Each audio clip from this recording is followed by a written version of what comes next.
안녕하세요. 오늘도 사연살롱을 찾아주셔서 감사합니다. 저는 올해로 결혼 12년 차이고 초등학교 3학년 딸을 키우고 있는 엄마입니다. 막상 제 소개를 하고 사연을 보내려고 하니 조금은 떨리는 것 같은데요. 도서가 좀 없더라도 지금부터 들려드릴 제 이야기를 재미있게 들어주셨으면 좋겠어요. 그럼 바로 본론의 이야기를 시작해 보겠습니다. 저는 간호사로 꽤 오랫동안 일했어요. 간호사라는 직업이 3교대로 일을 하다 보니 체력적으로 많이 힘들 때가 많았는데 같은 병원에서 남편을 만나 그 힘든 시간을 버틸 수 있었어요. 남편은 소아과 의사였고 우리는 장장 5년의 연애 끝에 결혼하고 양가 축복 속에 새 출발을 시작했는데요. 시부모님의 도움으로 남편이 개원을 하면서 저도 자연스럽게 다니던 병원을 그만두고 남편과 함께하게 됐어요. 저희 남편은 성격도 다정다감하고 아이들을 정말 좋아해서 소아과 의사가 되었다고 했는데 그래서 그런지 우리 딸에겐 질투가 날 정도로 좋은 아빠예요. 또한 삼형제 중 둘째였는데 왜 남자이지만 있는 집이면 아들 중에서도 딸 역할을 하는 아들이 있다고 하잖아요. 그 딸 역할하는 아들이 바로 제 남편이었어요. 그도 그럴게 아주버님이랑 서방님은 고집도 세고 시부모님과 자주 부딪히며 속을 썩였다는데 저희 남편은 공부도 잘하고 차가운 구석도 많아 아들 셋 중에 가장 기대도 컸었다고 했어요. 그러니 처음 시댁에 인사를 간 제가 마음에 들지 않으셨겠죠. 저는 의사인 남편에 비해 내세울 직업도 아니었고 집안도 그다지 넉넉하지 않았으니까요. 그러나 그에 반면 시댁은 꽤 규모가 큰 상가 건물과 지방이지만 넓은 땅을 갖고 계셨고 거기서 나오는 수입으로 편하게 생활하고 계셨는데요. 나중에 들어보니 시아버님이 일찍이 부동산 쪽에 관심이 많으셔서 그날 또래 치고는 경제적으로는 남부럽지 않을 정도의 부를 갖게 되셨다고 하더군요. 그래서 결혼 허락을 받기까지 반년 정도 시간이 걸렸어요. 말이 반년이지 제 입장에서 영영 결혼 허락을 못 받을 것 같은 기분이었죠. 하지만 자식에게는 부모 없다고 당신들이 가장 아끼고 의지하는 아들이 제가 아니면 안 된다고 하니 시부모님은 어쩔 수 없이 저를 며느리로 받아주셨고 저는 시부모님의 마음을 모르지 않았기에 시부모님의 마음에 들려고 무진장 노력을 했는데 다행히 시부모님 두 분 다 제 노력을 예쁘게 봐주셨어요. 그리고 나중에는 정말 저를 딸처럼 예뻐해 주셨죠. 미연아, 이거 내가 백화점 갔다가 너 생각나서 사왔는데 어떠니? 어머, 스카프네요. 엄청 예뻐요. 근데 이거 정말 내주시려고요? 어머님이 하셔도 잘 어울리실 것 같은데. 나는 스카프 많잖아. 그리고 내가 가만 보면 감기에도 잘 걸리는 것 같고 그래서 겸사겸사 너 생각해서 샀어. 혹시 마음에 안 들면 다른 걸로 바꿔도 돼? 아니에요. 마음에 들어요. 그리고 어머님이 사주신 건데 왜 바꿔요? 감사합니다. 저 이거 나가서 엄청 자랑할 거예요. 그게 뭐 자랑까지 할 일이라고. 그냥 내가 내 애써주는 것 같아서 고마워서. 그래, 우리는 딸이 없잖아. 하지만 당신이 우리 집에 들어와서 딸 노릇을 해줘서 얼마나 좋은지 모르겠어. 시아버지도 이런 복덩이를 몰라보고 왜 결혼 허락을 늦게 했는지 모르겠다고 하세요. 제가 뭘 했다고 어머니 아버님이 저를 예쁘게 봐주셔서 그런 거예요. 그리고 저는 지난 일을 다 잊었어요. 반대만 하시지 않으셨어요. 제게 상처를 주신 적 없으셔요. 그게 그거죠. 너만 보면 내가 미안하고 고마워. 그러니까 앞으로도 내가 이런 걸 사다 주면 그냥 아무 소리 말고 고맙습니다 하고 받아 알 것이에요. 네 어머니, 고맙습니다. 우리 시부모님은 참 좋으신 분들이에요. 처음에 반대를 하셔서 결혼 후에도 저를 미워하시면 어떡하겠어요. 저도 저희 친정 부모님도 걱정을 많이 했는데 그런 걱정을 한 만큼 잘 챙겨주셨죠. 그래서 저희 친정 부모님도 우리 시부모님께 감사한 마음이 크셨어요. 저희 친정은 지방의 식당을 운영하셔서 엄마 솜씨가 정말 좋으신데 그래서 철이면 철마다 음식을 하셔서 우리 시부모님께 보내드리고 계셔요. 그럼 얼마나 감사해 하시는지 몰라요? 양가 부모님이 모두 사이가 좋고 저희를 예쁘게 대해주셔서 너무 걱정할 일이 없었어요. 원래 집안에 문제가 생기지 않으면 안 될 것이라고 생각해 우리 시부모님과 남편은 서방 때문에 많이 신경 썼어요. 참고로 남편의 형이자 아주버님은 부모님이 반대하는 결혼을 했다가 문제가 생겨 욕을 먹고 재산까지 잃은 뒤에 이혼하고 정신을 찾았다는데 그 이후로 순하게 변해서 시부모님의 말씀을 따르고 일을 잘하게 됐어요. 하지만 아주버님은 시부모님의 도움 없이 자신의 힘으로 회사를 운영하시는데 나름대로 잘 해내고 계셔요.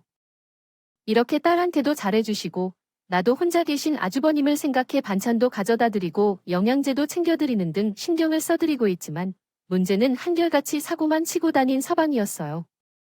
남편한테 들은 바에 따르면 서방은 학창 시절부터 나쁜 행동을 많이 했다고 해요. 그리고 성인이 돼 후회하며 자신의 사업을 시작하고 싶어서 시부모님께 5천만 원을 달라고 하셨는데 시부모님은 거절하셨죠. 그에 대해 서방은 시부모님께 앙심을 품고 집에 있는 모든 것을 가져가며 도망쳤어요. 혈압이 높으셔서 계속 흥분하시면 위험하실 수 있어요. 정말 진정하시고 너를 그렇게 공격하지 마세요. 내 차 키를 가져갔어요. 그것도 가져간 건 아니에요. 이 놈의 새끼, 면허도 없는데 간땡이도 썼어요. 아휴, 내가 진짜 미쳤어요. 이런 식으로 나의 남편은 욕심도 많고 겁이 많았어요. 그래서 집안 물건을 훔쳐 도망간 남편은 집에는 다시 돌아오지 않을 것처럼 소식을 끊었어요. 시아버지는 단단히 화가 나서 당신은 이제 아들 하나 없는 셈치겠다며 차량과 카드를 도난 신고했어요. 그런데 이제는 카드도 사용할 수 없게 된 남편은 집으로 들어오지 않았어요. 나중에 알고 보니 시어머니는 당신의 못난 아들이 돈이 없어서 범죄를 저지를까 걱정돼서 다리 용돈을 보냈다고 하셨대요. 그래서 남편에게 더는 아쉬울 게 없었고 집에는 발을 들이지 않았어요. 그러던 어느 날 시아버지께서는 갑자기 쓰러지셨어요. 이때 남편은 그 소식을 듣고도 병원에 나타나지 않았어요. 그저 시어머니는 남편이 너무 괘씸하다며 그동안 여러분이 남편에게 용돈을 보냈다는 사실을 다른 자식들에게 털어놓았는데 그 말을 듣은 시아버지께서 한숨을 쉬셨고 결국 시어머니께 따지시더군요. 사람은 원래 안 변하는 거야. 대신 철이 들었다며. 아무튼 강준이 덕분에 아버지 일찍 발견해 고비를 잘 넘겼고 서준이 또한 나처럼 밖에 소호되게 당하면 정신 차릴 거니까 엄마도 이제 사준이 교과 챙기지 마 알 줄 알아요. 그나저나 재수씨. 아까 많이 놀라셨을 텐데. 그래도 재수씨가 응급처치와 빨래해줘서 정말 다행이었어요. 아까도 의사 선생님도 며느님이 시아버지를 살렸다 하셨더라고요. 하마터면 골든타임을 놓칠 뻔했답니다. 정말 감사해요. 집안에 의사와 간호사가 있으니까 든든하네요. 아무튼 정말 다행입니다. 그리고 어머니가 당신의 남편이 돈이 떨어지면 집에 올 거니까 너무 걱정하지 마세요. 전에도 그런 적 많았잖아요. 저는 그렇게 시어머니를 안심시키는데 힘이 들었는데 이번에는 예상과는 달리 남편은 용돈이 끊기자 그 길로 집과는 인연을 끊어버리고 말았어요. 시아버지도 당신이 죽을지도 모른다며 애는 가정이 있는 아들이 세상에 없다고 하며 행여 나중에 집에 돌아와도 받아주지 말았고 신신당부하셨어요. 그렇게 3년이 흘렀어요. 그동안 시어머니는 종종 남편 걱정을 했지만 무소식 희소식이라 여깁니다. 사고만 안 치면 어떻게든 살아갈 수 있겠지라고 생각하며 지내고 있었어요. 그러던 중에 남편의 연락이 왔어요. 우리 남편한테요. 그때는 이미 제가 딸을 출산한 후였는데 한동안 생사도 모르던 동생이 연락해왔을 때 남편은 자기 동생이 무슨 일이 생겼는지 걱정부터 했어요. 솔직히 말해서 그러면 안 되는데 남편과의 연락이 반갑지 않았어요. 역시 불안했거든요.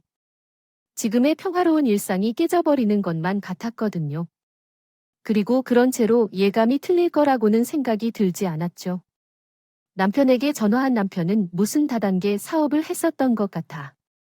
사치를 너무 써서 감당할 수 없는 지경이라고 했어요. 그리고 현재 동거 중인 여자가 있다고 했는데 그 여자가 임신했다고 하더군요. 뭐, 남편을 만나러 가야 해. 거기가 어디지? 통영이라던데. 우선 가보려고요. 재수씨. 임신 중인 사람이 될 것이라고 하는데 맨날 사채업자들이 찾아오고 그러나 가서 뭘 어쩌려고 설마 그 돈 대신 갚아주려는 건 아니지. 우선 다른 가족들한테 얘기하는 것이 먼저 해야 할 것 같아요. 나도 그렇게 하고 싶은데 서준이가 다른 가족들한테는 알리고 싶지 않다고 해서 일단 내려가서 상황을 파악해보고 둘 다 데리고 와야겠어요. 엄마 아버지도 말만 그랬지. 서준이가 걱정을 많이 했거든요. 게다가 손주까지 뱃속에 있는데 그렇게 내버리기에는 아쉽지 않겠어요. 남편의 말에는 더는 아무 말도 못했어요. 남편은 이미 서방님과 얼굴도 모르는 예비동서를 데리러 올 심산이었고 제 머리를 잘 굴리는 서방님이 마음이 여린 작은 형이 그렇게 할 거라는 걸 알고 제 남편에게 연락을 줘야 할 것 같았으니까요. 그리고 남편은 서방님 뇌가 있다는 통영으로 내려갔죠. 저는 시부모님과 아버님 그분들께 사실을 알렸어요. 그러자 정말 남편 말대로 시부모님은 별 말씀 없이 계셨고 아버님은 방방 뛰셨어요. 이놈의 자식, 정신 못 차리네. 엄마 아버지, 서준이 그 돈 절대 받아주면 안 돼요. 그 자식이 수술을 못할 것 같으니까 강준이한테 연락한 거잖아. 너 좀 조용히 해. 다른 건 몰라도 뱃속에 애가 있다잖아. 엄마도 서준이한테 적어서 돌려보내는 거야? 손주 때문에 시끄러워. 나도 서준이 그런 생각만 하면 당연히 받아주고 싶지 않지만 애가 무슨 죄냐? 그래도 우리 핏줄인데. 그래서 강준이는 서준이랑 그 차를 데리러 간 거야? 일단은 상황을 파악해 보려고 내려갔어요. 다른 가족들한테는 비밀로 해달라고 했는데 제 생각에 말씀드려야 할 것 같아서요. 비밀은 무슨, 그냥 하는 소리잖아. 지우레미야, 너 강준이한테 연락해서 일단 정리해도 되니 서준이랑 서준이를 데리고 오라고 해. 아버지, 언제는 서준이는 자식도 아니라면서요. 윤이 끊겼다고 하면 끊긴다지. 이제 가장인데 뭐라도 달라졌겠지. 그렇게 시부모님은 어쩔 수 없다는데 서방님을 받아들이기로 하셨고 제 연락을 받은 남편은 안 그래도 서방님 내외가 월세 보증금 다 까먹고 길거리에 나앉게 생겨서 그냥 두고 올 수 없을 것 같아 부모님께 말씀드리고 데리고 올라오려 했다고 했어요. 남편한테 그 말을 듣는데 어찌나 속이 답답하든지. 그래서인지 세상에 얼마나 한심하게 살았으면서 뱃속에 아이까지 있는데 길거리에서 나았냐고요. 아무튼 그러한 상황으로 서방님은 집으로 돌아왔어요. 나갈 때는 혼자였지만 돌아올 때는 처자식과 함께였죠. 사실 서방님이 어떤 사람인지 알기에 제 입장에서는 동서도 어떤 사람일지 걱정이 많이 됐어요. 그런데 막상 마주하게 된 동서는 어떻게 할까? 사람을 홀리게 하는 재주가 있었어요. 처음 보는 가족들 앞에서도 어머님, 아버님, 형님, 아주버님이 이러면서 재주를 발휘하고 집안일을 시키지 않았는데 알아서 잘 하려는 모습으로 생각했던 것보다 사람이 괜찮았어요. 그래서인지 시부모님은 마지막으로 서방님의 그 많던 빚을 갖고 있던 땅을 팔아 해결해 주시고 서방님 내외가 당장 갈 곳이 없으니 우리 집에 들어와 살게 해주셨어요. 정말 시아버님의 말씀대로 처자식이 생겨 철이 든 것인지 평소와 같았다면 따로 나가서 살기, 아파트라도 해달라고 했을 서방님이 시부모님께 감사하다며 큰절까지 하였고 동서쪽 지네가 옆에서 감사하다며 눈물까지 흘렸고 이와 함께 어머님, 아버님, 정말 감사합니다. 제가 앞으로 정말 잘할게요. 제 부모님이라고 생각하고 평생 효도하고 살게요 라고 이야기했어요. 저희 시어머니는 이제야 당신 막내 아들도 사람답게 살게 되었다며 눈물을 흘리시며 기뻐했어요. 이로 인해 제 입장에서도 나쁠 게 없었고 동서쪽은 시부모님과 함께 지내고 있으니 제 걱정도 확 줄어들어서 저도 동서쪽에 고마운 마음이 커졌어요. 좀 이상한 들릴 수도 있는데 괜히 암지도 못하면서 선입견으로 동서 씨를 판단했던 것은 아닌가 한심정도 들었고 그래서 저도 시어머니가 받은 대로 동서 씨를 친동생처럼 생각하고 뭐 하나 더 챙겨주려고 했어요. 하지만 문제는 그 다음이었습니다. 식구들 모두가 마음을 내려놓고 서방님 내외를 인정하기로 한 상황에서 개발심하는 난 못 준다고 서방님의 호시탐탐이 시부모님의 돈을 노리고 동서 씨는 뱃속에 아기가 아들이라는 걸 알게 되자 그것이 자기의 권력이 되어 집안 전체를 자기 손바닥에 올려놓고 쥐락펴락하려고 했거든요. 아주버님, 저 솔직히 아주버님께 너무 서운해요. 갑자기 무슨 제가 뭐 실수라도 한 건가요? 그게 이희 씨한테 들어보니까 아주버님이 운영하는 회사가 나름 잘 나간다면서요. 그런데 어떻게 하나뿐인 동생을 이렇게 놀게 할 수 있죠? 회사의 부장급으로 자리 하나 마련해 줄 수 있잖아요. 월에 500 정도만 주시면 딱 좋을 것 같은데 그냥 직원으로 들어오겠다고 해도 허락을 할까 말까인데 재수 씨가 보기보다 통이 크시네요. 그리고 제가 왜 동생이 하나밖에 없을까요? 여기 잘 나가는 의사 동생도 있잖아요. 아, 그냥 저희 있는 막내 동생이거든요. 원래 집안의 막둥이는 특별한 존재가 아니에요. 게다가 제 뱃속의 아이는 아들이라니 집대를 리을 첫선주이려는데 아이 아빠가 저렇게 놀고 있으니 너무 불안해서요. 야, 우리 재수 씨는 나이도 어린데 생각이 참 고지식하네요. 우리 부모님은 손주나 손녀 이런 거 안 따지세요. 그리고 따진다고 해도 그게 저랑 무슨 상관인가요? 아무튼 저는 서준이가 제 회사에 올라오게 놓지 않을 생각이에요. 잘 나가던 회사가 가족골에 들어가 망하는 경우를 많이 봐서요. 어머, 아주버님 말씀을 하셔도 참 서운하게 하시네요. 막말로 아주버님은 자식도 없으신데 그러면 나중에 그 사람을 누구에게 물려주시려고요. 잘 키운 회사 후계자도 없이 남의 손에 넘기시려 하나요? 순간 저도 남편도 아주버님까지 동서 씨의 말에 어이가 없어 아무 말도 하지 못했어요. 특히 아주버님은 황당해 하시면서 동서 씨 얼굴만 빤히 쳐다봤는데 제가 손이 사람으로 가만히 있을 순 없겠군요. 그래서 동서 씨한테 따끔하게 말했어요. 하지만 적반하장이 따로 없었죠. 동서 씨, 그만해. 서방님 때문에 불안한 건 알겠는데 그래도 지금은 선을 넘는 거 아니야? 아주버님이 먼저 손 내는 것도 아니라서 뭘 그렇게 집요하게 그래? 형님, 왜요? 우리 아들이 아주버님 회사를 물려받을까봐 벌써부터 견제하시는 거예요. 형님은 지율 씨한테 병원을 물려주시면 되잖아요. 뭐, 동서. 동서야말로 뭐가 그렇게 자신이 없어서 아직 태어나지도 않은 애 미래를 걱정해? 둘이 열심히 벌어서 잘 키울 생각을 해야지. 그래서 지금 아주버님께 부탁드리는 거잖아요. 형님은 의사 남편도 있고 시부모님 돈으로 개원도 했으면서 지금 저한테는 아무것도 받지 말고 저희 힘으로 애 키우라고요. 동서가 왜 받은 게 없어? 서방님 빚이랑 동서 카드값 누가 해결해줬는데 그거 해결하느라 어머니 아버님 땅 정리한 거 벌써 잊었어. 동서는 제 말에 더는 할 말이 없는지 얼굴을 잔뜩 일그러뜨렸어요. 하지만 여기서도 말해봤자 자기한테 이럴 것이 없다고 판단을 했는지 끝내 입을 닫더군요. 이렇듯 동서는 숨겨놓았던 자기 본성을 드러내기 시작했고 집안은 다시 조용할 날이 없게 되었어요. 지난 날을 반성하고 새 인생을 살 줄 알았던 서방님은 한탕을 노리며 주식과 도박에 빠졌고 동서는 자기의 특기를 살려 시부모님께 점수를 따려고 노력하더군요. 그런데 그 방법이 좀 비열했어요. 자기보다 먼저 시집 온 저를 은근히 깔아뭉개려 했거든요. 어머니 형님이 너무 바쁘셔서 같이 시간도 못 보내드렸죠.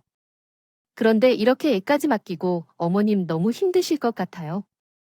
그래서 저는 절대 제 아들 어머님 손 안 빌리려고요. 애는 엄마가 키워야죠. 그래야 정서도 안정되고 커서도 부모 고생한 것도 알고 그래. 근데 지율이 엄마도 나름 최선을 다해 재율이도 내가 안쓰러워서 봐준다고 했지. 처음부터 나한테 맡기라고 하지도 않았다. 만약 너도 직업이 있고 그랬다면 나는 너한테도 똑같이 애 봐준다고 했을 거야. 정말요, 우리 어머니는 전생에 천사였나 봐. 세상에 이런 시어머니가 어디 있어요? 저는 정말 어머님이 너무 좋아요. 제가 친정엄마가 없어서 그런가? 어머님은 저한테 시어머님 같지 않고 친엄마 같다니까요. 엄마 정이 얼마나 그리우면 그릴까? 나도 너 막내딸 같아. 솔직히 아들 셋 중에 우리 서준이가 좀 많이 부족하잖아. 그래도 너만 나 얼마나 다행인지. 난 너만 보면 참 고마워. 제 대화를 제가 옆에서 다 들었어요. 뭐, 친정 엄마 없어서 시어머니께 더 많은 사랑과 관심을 바라는 건 이해할 수 있는데 왜 가만히 있는 저를 끌어들이는 건지. 동서의 본 모습을 이미 한 저는 동서와 더 이상 가까이 지내려 하지 않았어요. 동서는 저와 사이가 틀어지기 전에도 오로지 저희 병원 수입이 얼마나 나는지 그리고 그 중에 저와 남편이 월급으로 가져오는 돈이 얼마인지 같은 돈에만 관심이 있을 뿐. 동서지간 잘 지내려는 노력은 하지 않았는데 웃긴 건 아주버님 없이 저희들끼리 시부모님 모시고 식사 자리를 마련하면 당연하다는 듯 저한테 계산을 미루더군요.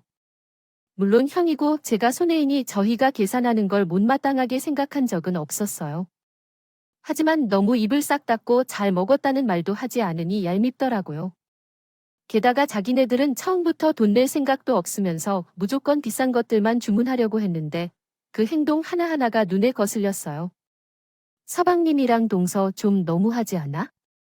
우리도 형제들끼리 얼마씩이라도 다달이 모으자고 할까?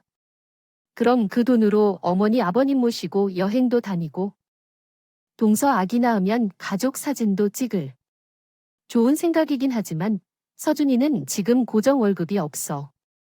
아마 재수 씨가 부담을 느낄 것이고 자기네들도 이해할 수 없을 거야.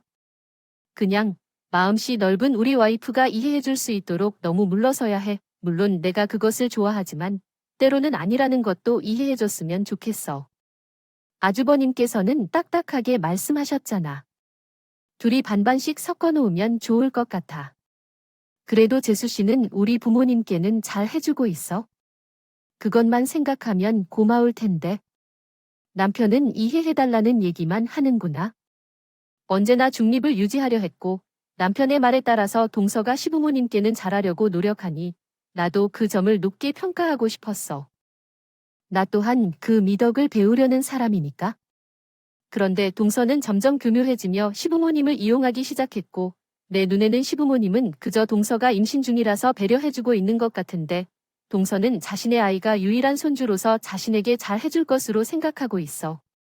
점점 집안에서 손 하나 까딱하지 않고 시어머니를 시키려 하는데 거기에 한술 더 떠서 자기가 먹고 싶은 건 시아버님한테 사달라고 졸랐어. 아버님이 까꿍이가요? 샤인머스켓이 먹고 싶대요. 좀 사다 주시면 안 돼요? 이왕이면 예쁜 백화점 걸로 사다 주시겠어요? 샤인머스켓이 뭐냐? 백화점에서 팔아? 엄청 달고 맛있겠어요. 우리 왕자님은 피부 미남이 되려고 한가? 과일이 엄청 땡기네요. 란 식으로 간절히 말했지. 맞아, 어머니. 역시 우리 어머니죠. 오늘도 얼굴 마사지 해드릴까요? 하면서 동서가 동안 통영에서 근무했던 마사지샵에서의 경험에 대해 언급했어요. 시어머니는 동서가 자주 마사지를 해주면서 그 즐거운 손맛 때문에 기분이 좋아진다고 하셨고, 시아버님 역시 동서가 마사지를 해주면 어깨부터 허리, 다리까지 피로가 풀리고 좋다고 하셨어. 그렇게 동서가 시부모님을 구애하면서 서방님은 한탕을 쫓아내다가 점점 빚이 쌓이고 있었어. 물론 가족들은 그 사실을 모르고 있었지. 그리고 동서가 그림을 그리는 걸 아무도 몰랐어. 그러나 지금 생각해보면 시동생 부부의 검은 속내는 분명히 보였는데 우리는 못 보았다는 게 화나잖아. 그리고 마침내 내가 감을 잡은 때가 있어. 아버님, 까꿍이가 크면 어떻게 되었으면 하는가? 라고 물었을 때 아버님이 너도 성격 급해. 아직 태어나지도 않은 아이한테 그런 생각을 해. 그저 건강하게 태어나서 자랐으면 바랄 게 없는데 라고 말했어. 에이, 그래도 첫째는 사업가가 되든 둘째는 전문직에 종사하든 그런 기대는 있잖아 라고 나는 말했지. 나는 의사가 있으니까 검사나 변호사면 어떨까 싶어. 하니 아버님이 그러면 가족 중에 검사나 변호사가 있으면 좋겠는데. 그러려면 너가 뒷바라지를 참 잘해야 할 텐데 자신은 있고 아버님은 차가워 하셨어. 요즘은 다 돈을 벌어요. 아이 하나 키우는데 10억이나 든다고 해. 그래서 할머니 할아버지가 지원을 팍팍 해주고 있대. 요즘 재산은 장난이 아니라고 말씀드리고 싶습니다. 손자에게 전해 들어온 이야기라는데 이제는 알게 되었으니 괜찮겠죠. 아버님께서는 얼마나 주실 생각이신가요? 그 말을 들으니 저도 그렇고 남편도 눈이 휘둥그레지고 정신이 번쩍 듭니다. 그 순간 아버님이 계신 자리가 그리워서 제가 나섰어요. 동서야, 지금 뭐해? 얼마를 주실 거라고요? 라는 질문이 어딨어? 왜요? 요즘은 다 그러잖아요. 능력이 든 할머니나 할아버지가 순주소녀한테 경제적인 지원을 하는 것에 대해 들어보신 적 있나요? 최근 사고, 자시가 그것에 대해 언급했다면 어머님과 아버님이 어련히 해주실까요? 에이, 형님은 그것이 고민이에요. 사람들이 왜 그렇게 솔직하지 못하는지요? 형님, 지율이가 제 아들보다 높은 혜택을 받을까봐 불안해하시는데 어떻게 하든 잘 지내보려고 노력하고 있습니다. 정말 형님, 매우 서운합니다. 동서는 갑자기 저에게 서운하다며 말하더니 눈물까지 흘리며 울기 시작했습니다.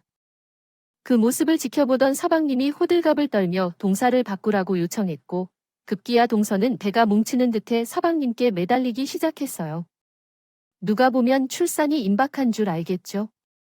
그날 이후로 서방님은 저를 자기 와이프를 과로하게 한다며 마비를 하겠다고 나서시고 아이도 곧 태어날 것 같네요.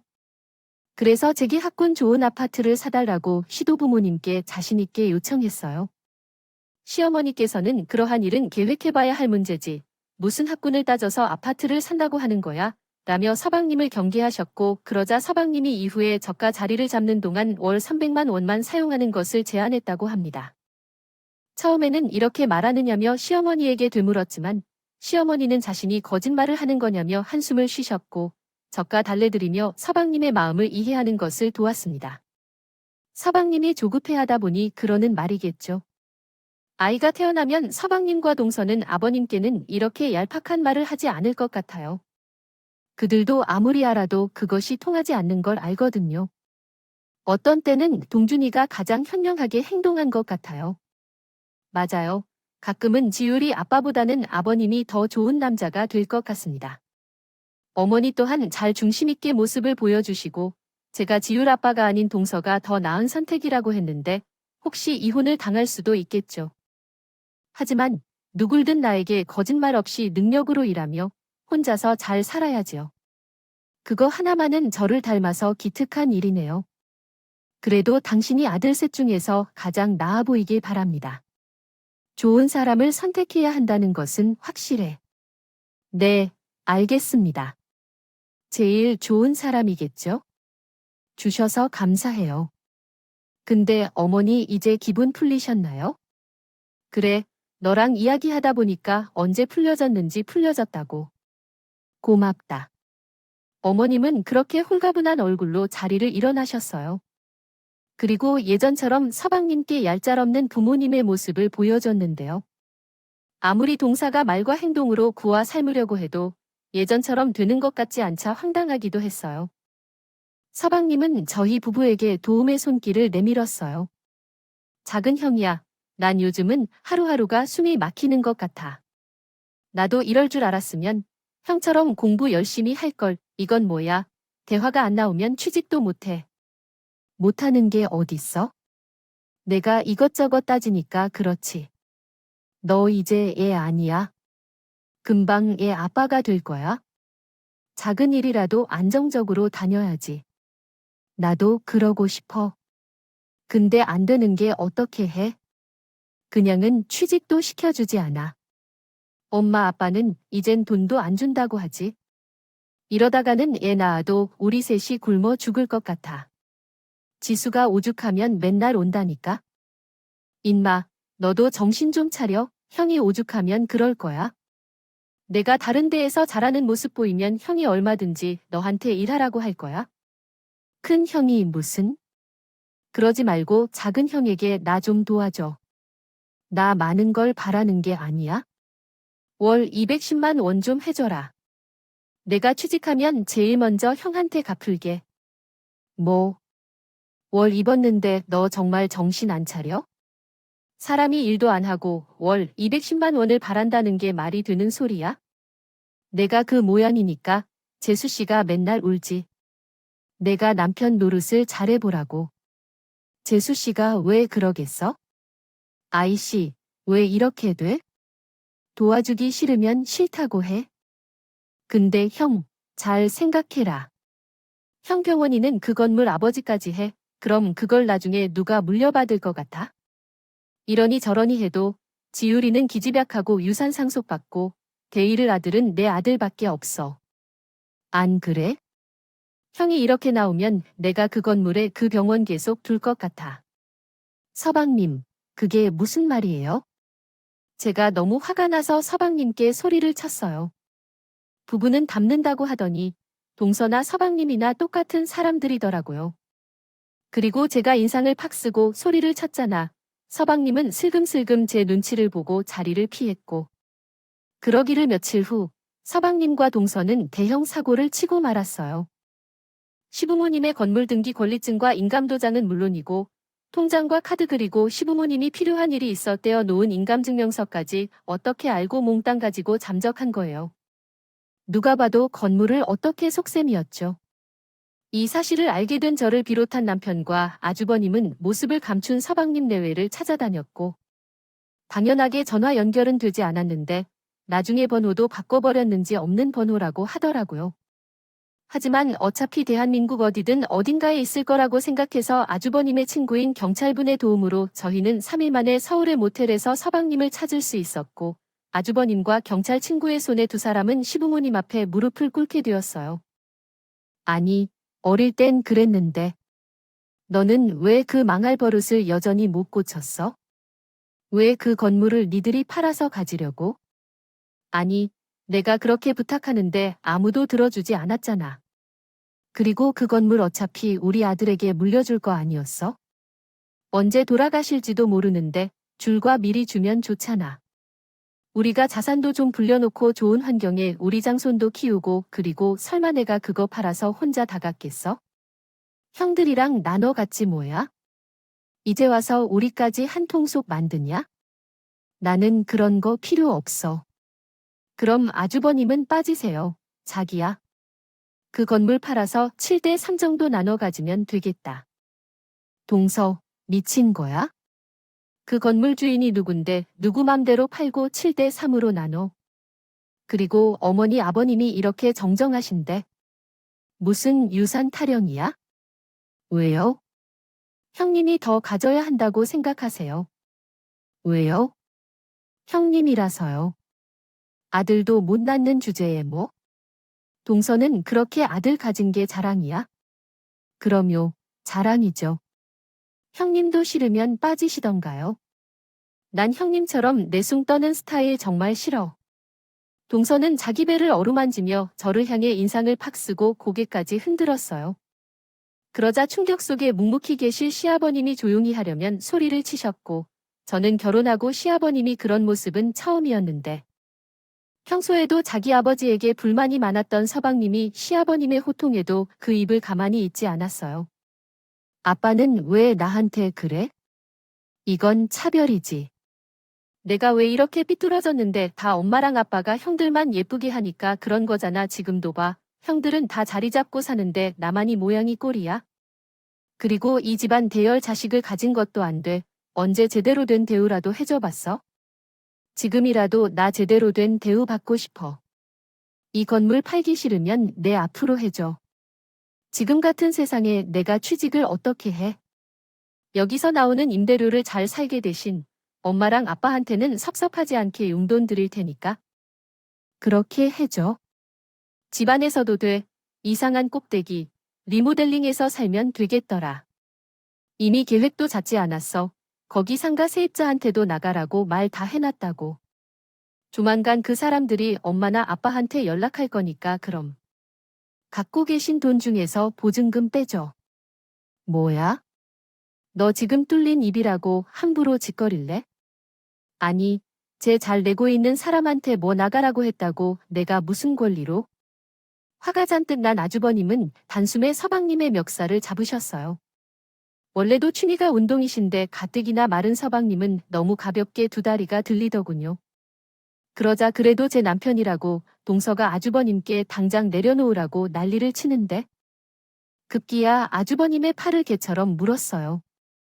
아주 난리도 그런 난리가 없었죠. 그러자 시아버님이 자리에서 휘청하시고는 이렇게 말씀하셨는데요. 정말 내가 서준이 저것 때문에 내 명예 못 살지. 내가 정말 천륜을 끊어야 정신을 차릴 거야. 아버님, 세상에 천륜을 어떻게 끊어요? 그런 무서운 소리 하지 마시고 이이가 해달라는 대로 해주세요. 그럼 저는 약속드린 것처럼 평생 효도하면서 살게요. 필요 없다. 잘 눌러. 어떻게 끄냐고? 왜 못 끊어? 그래도 자식이라고 마지막으로 기회 주려고 참았는데. 기어코는 편하지 않는구나. 어머님까지 정말 이러실 거예요? 그럼 저 아들 손자 놔도 보여드리지 않을 거예요. 평생 그리고 제 아들한테 할머니, 할아버지 재산은 지내지 않아도 된다고 할 건데. 정말 괜찮으시겠어요? 동서 그의 만다다 아주 아들과 징계 유세다. 여보, 가만히 있지만 말고 어떻게 좀 해봐. 이걸 계속 보다가는 아버님 또 내 아버지랑 엄마랑 제대로 된 변호사와 함께 형편을 정리할 필요가 있습니다. 혹시 재산 관련 결정은 우리가 아니라 아버지와 엄마가 해야겠죠. 일은 오늘 더 키우는 것보다는 돌아가자는 게 나을 것 같습니다. 서방 부부는 너 같은 형한테 무슨 희망이라도 보이는 것 같다는데 그러면서 헛기침을 하며 모시기는 척짐을 쌓았다고 하셨네요. 한편 아주버님은 시어머님을 차로 모셨고 시부모님이 서방 부부를 시댁에 데려다 주면 시부모님을 괴롭힐 것 같아서 싫지만 저희 집으로 데리고 갔다고 합니다. 이후 저희 집에 온 서방 부부는 시댁에서의 행동을 반복하려 했지만 저는 눈 하나 깜짝 놀랄 일은 없었습니다. 아무래도 저희 집에 이용 가능한 공간은 아이들이 놀이하는 방밖에 없어서 그 방을 쓰던지 아니면 거실에서 지내라고 했는데 이에 대해 임산부에게 이렇게 대하면 안 된다며 거품을 물었다고 합니다. 이에 대해 제가 그러하거나 말거나 했다고 합니다. 아쉽게도 그 상황에 대해 걱정은 우리가 아니었으니까요. 서방은 저에게 안방을 내놓으라고 했지만 제가 그럴 정도로 미쳤다고 생각하지 않아서 안방을 내어주지 않았습니다. 그리고 제가 저희 집에 있을 동안 집안일도 시켰는데요. 형님, 저는 임신부이니까요. 알겠습니다. 하지만 너무 많이 움직이지 않으면 아기가 커지기가 어렵다는 사실을 알고 있나. 나는 그 경험을 이미 해봤고 알아. 동서는 막달이니까 움직이는 것이 원래 특징이야. 하지만 동서는 저희 집에 있는 내내 마음에 들지 않았고 거의 울상으로 있었습니다. 한편 서방은 시부모님의 재산 정리 외에는 아무런 관심도 없었다고 합니다. 그렇게 시부모님의 이야기를 하겠다며 시부모님이 우리를 시댁으로 부르셨습니다. 시댁에 가는 길에 서방과 동서는 마침내 자기들이 원하는 유산을 갖게 되었다며 매우 기뻐하며 불편했던 우리 집에 가지 않아도 된다고 비아냥거렸습니다. 저는 그런 괴롭힘을 원하지 않았습니다. 그리고 그렇게 시댁에 도착하니 아주버님은 먼저 와주셨는데 시부모님의 표정이 좋지 않았습니다. 그래서 제가 걱정돼서 안색이 왜 그렇게 좋지 않냐고 물었더니 시어머님이 서방을 노려보시며 말씀하셨습니다.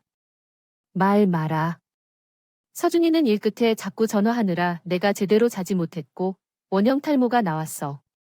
엄마는 내게 그랬다고 현실을 좀 아시라고 몇 마디 했을 뿐이야. 그만. 오늘 너희를 모두 불러온 이유는 이런 지겹고 지루한 고리를 끊어내기 위해서야. 이제부터 재산이나 유산 같은 것은 내 집에서 금지다. 우리는 마음의 준비가 되었어.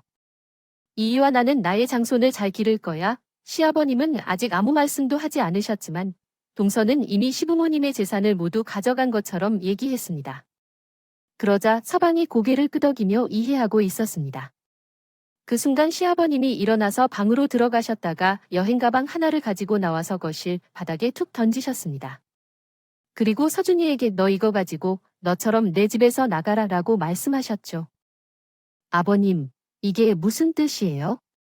돈인가요? 내 기대에 못 미쳐서 미안하고 그 가방에는 처음 이사 올 때 가져온 짐이 들어있다. 너 이거 가지고 도로 나가? 아빠, 왜 그러세요? 이건 아니잖아. 맞아.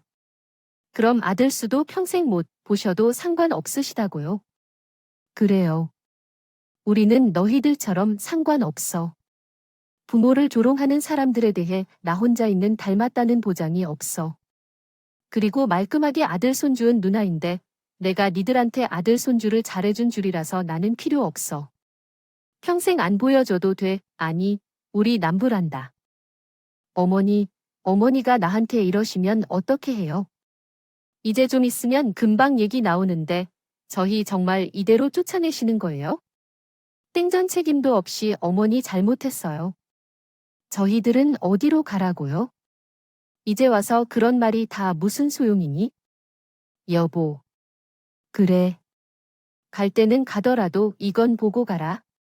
너희가 그렇게 노리던 유산 상속 서류다. 변호사를 통해 제대로 정리한 것이니까 똑똑히 봐. 공증까지 끝난 서류다. 시아버님은 그렇게 말씀하시고는 서류 봉투 하나를 또 서방님 부부 앞에 던지셨어요. 그러자 서방님이 서류 봉투를 열었는데 얼굴이 새파랗게 질렸어요. 그리고는 눈물까지 글썽이며 악다구니를 친 시작했는데요. 이거 진심이야. 나는 뭐 자식도 아니라는 거야. 어떻게 나한테만 끝까지 이래. 나는 뭐 길에서 좋았어. 차라리 진짜로 우리가 널 길에서 주워왔다면 이 지경까지 오지 않았지. 하지만 이제는 우리도 결심을 해야겠다고 생각했다. 앞으로 우리한테 너는 자식이 아니야? 아니, 세상에 이런 법이 어디 있어. 내가 왜 자식이 아니야? 나는 뭐 태어나고 싶어서 태어났어.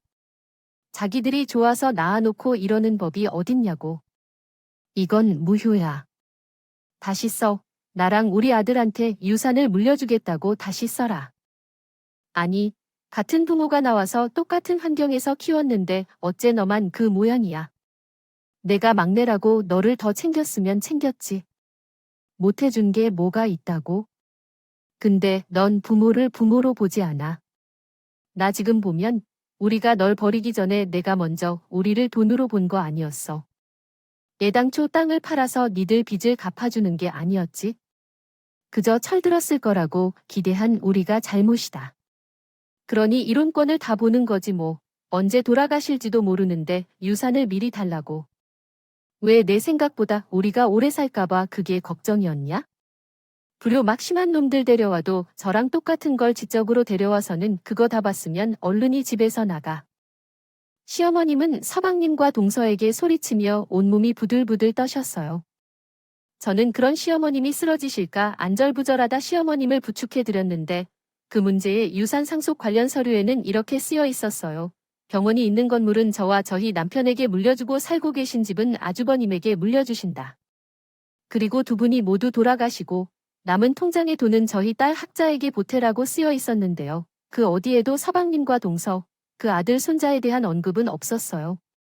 자식이 아니라고 생각하기에 어떤 상속도 하지 않겠다는 시부모님의 의지였죠. 그리고 분명 서방님과 동서가 가만히 있지 않을 거라는 걸 아시기에 공증까지 다 맞춰놨다고 하셨는데 저는 정말이지 그 어떤 시부모님의 유산에 관심이 없었기에 그 사실을 알고 얼굴이 벙벙했어요. 남편도 마찬가지였죠. 그 뒤 상황은 완전히 180도 달라졌어요. 서방님과 동서가 절대 못 나간다며 버티기 시작했고 유산을 안 주셔도 되니 제발 내치지만 말아달라며 시부모님에게 매달리던 미칠 일대로 질린 시부모님은 꼼짝도 하지 않으셨어요. 그러자 동서는 시부모님은 도저히 안 될 것 같으니 이제는 저한테 매달렸는데 그 난리에도 정신을 못 차렸는지 상가 물려받게 된 건 다 자기네들 덕이니 자기네들을 도와달라는 거예요. 참 어이가 없었죠. 누가 도와달라고 했답니까? 그리고 시어머님은 서방님과 동서에게 애기 낳아도 안 궁금하니 전화하지 말라고 하셨고 당신들이 죽어도 소식 전달 안 되게 할 테니 당신들 장례식장에는 오지 말라고 하셨어요. 그야말로 정말로 천륜을 끊어버리시겠다는 폭탄 선언이었죠. 그러자 아주버님은 어차피 달라질 것도 없으니 나가라며 시동생 부부를 밀쳤고 무슨 바람인지 저의 남편까지 아주버님을 도와 시동생 부부를 시댁에서 내쫓았는데요. 그러면서 지갑에 있던 현금을 모두 꺼내서 서방님한테 줬다고 하더군요. 이 돈 가지고 니들 살던 대로가 그리고 다시는 연락하지 마라. 너 이럴 줄 알았으면 그때 내가 너 데려오지 않았어 알아. 너 형까지 나한테 이러면 어떻게 해 나는. 그럼 앞으로 어떻게 살라고? 어떻게 살긴? 죽어라 열심히 살아야지. 재수 씨, 순산하세요. 그리고 제발 다시 보지 맙시다. 덕분에 집안 시끄럽고 아주 꿈자리 뒤숭숭했어요.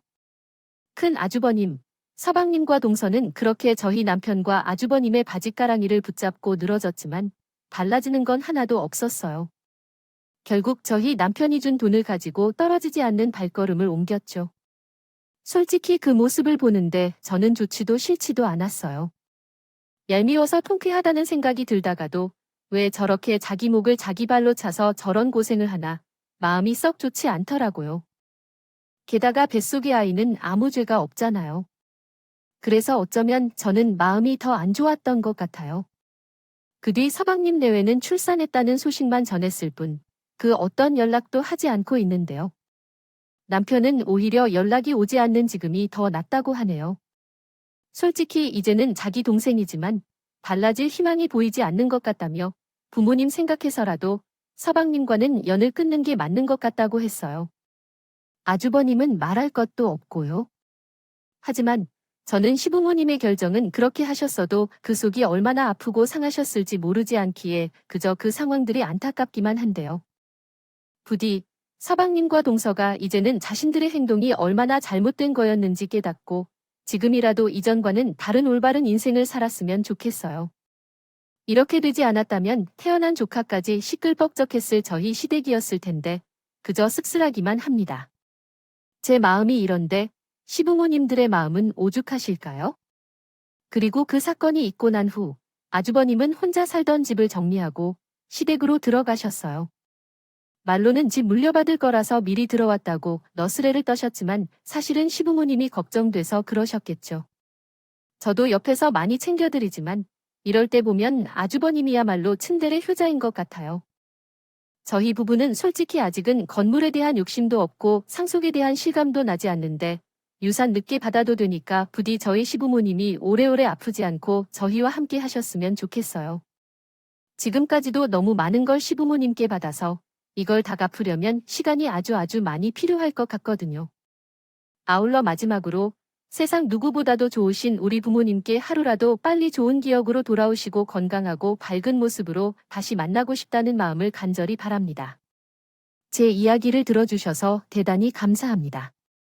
항상 건강 잘 챙기시고 소중한 사람들과 후회 없는 행복한 시간을 보내시길 진심으로 바랍니다.